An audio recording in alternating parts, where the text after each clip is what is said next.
tous, bienvenue sur ma chaîne, ici Dani. Comme toujours, je tiens à remercier tous ceux qui regardent mes vidéos, qui aiment mes vidéos, qui s'abonnent à ma chaîne. Merci à vous. Dans cette vidéo, je vais partager avec vous un truc que j'ai remarqué beaucoup.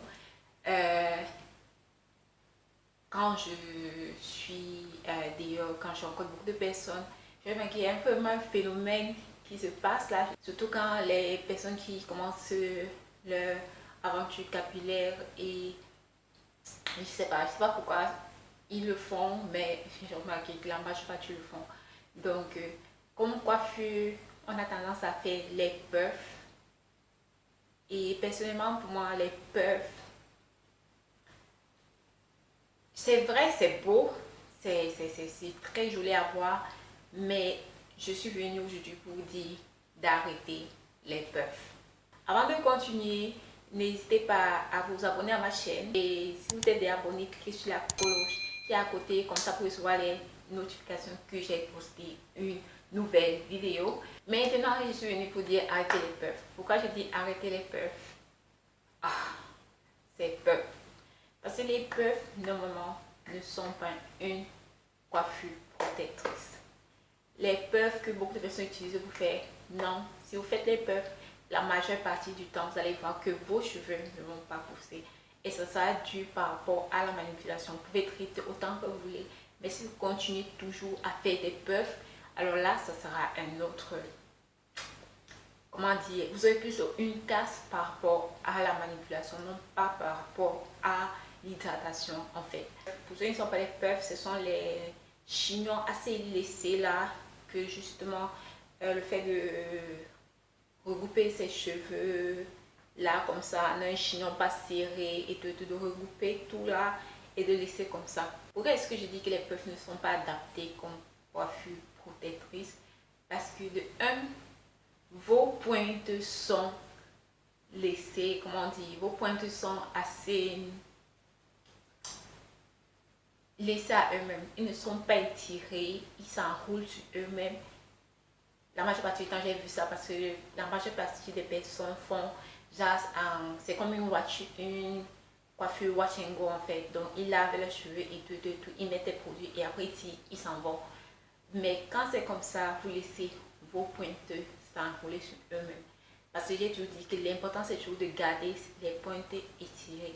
C'est un problème parce que quand vos pointes ne sont pas étirées, ils s'enroulent, ils forment des nœuds. Et le fait de venir chaque fois pour démêler, faire comme ça là et tout, vous passez à la casser.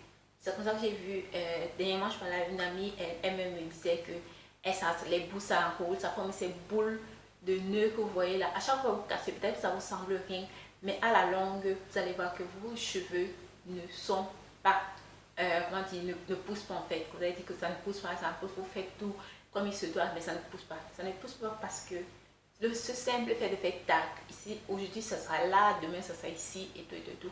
Donc vous allez voir que, et quand c'est comme ça prend vraiment une bonne partie. Parce que vu que ça s'enroule, vous ne voyez pas en fait la quantité de longueur qui est contenue dans le nœud. Parce que ça peut être une longueur comme ça et ça s'enroule dans une petite boule comme ça, vous simplifiez et vous êtes là, vous tirez, vous prenez les ciseaux, vous taillez, pensant que c'est rien du tout. Mais ce rien du tout là, en fait, vous allez voir, c'est des mois de pouces que vous êtes en train de jeter par la fenêtre en fait. Donc, ça déjà c'est le premier point. Et un autre point, c'est que vu que vous tirez, vous faites le nœud, comment dire, vous serrez en utilisant la fronde, je sais pas quoi, ou bien en utilisant, je pense que c'est, comment ça s'appelle en fait, c'est les élastiques. Vous faites le chignon toujours sur la même place. À la longue, le fait de faire toujours le même chignon sur la même place, vous êtes en train de mettre une certaine friction, vous êtes en train de, je vais dire, éroder, je ne sais pas comment on dit, comment dire, vous êtes en train de faire une friction, frotter et lui rendre faible à un certain niveau. Et vu que normalement c'est quand vous tirez, c'est normalement à la partie, quand vous faites le chignon, peut-être c'est ici. Si ça se fait à ce niveau, vous faites comme ça là pendant peut-être 1 an, 2 ans, même si vos cheveux poussent, vous allez voir qu'à un certain moment, quand ils seront fragilisés au point de non-retour, ils vont se couper à ce niveau.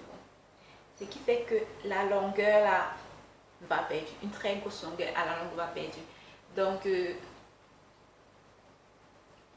voilà aussi un autre point, parce que c'est toujours lié à la manipulation. Vous allez voir, cette partie va être fragile. Au fur et à mesure, vous allez utiliser le peigne, vous allez faire les choses, faire. Ça va fragile au fur et à mesure la partie du cheveu là.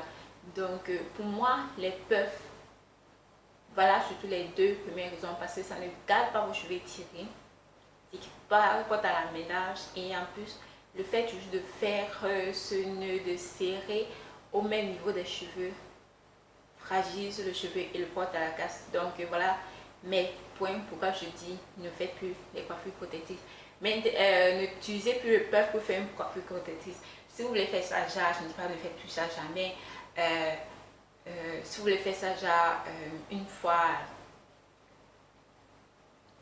fois comme ça, oui, vous pouvez le faire, mais que ça soit votre coiffure de tout le temps là, je ne suis pas vraiment pour, je vais dire. Donc, beaucoup de personnes, en fait, donc c'est un peu le même discours avec l'afro.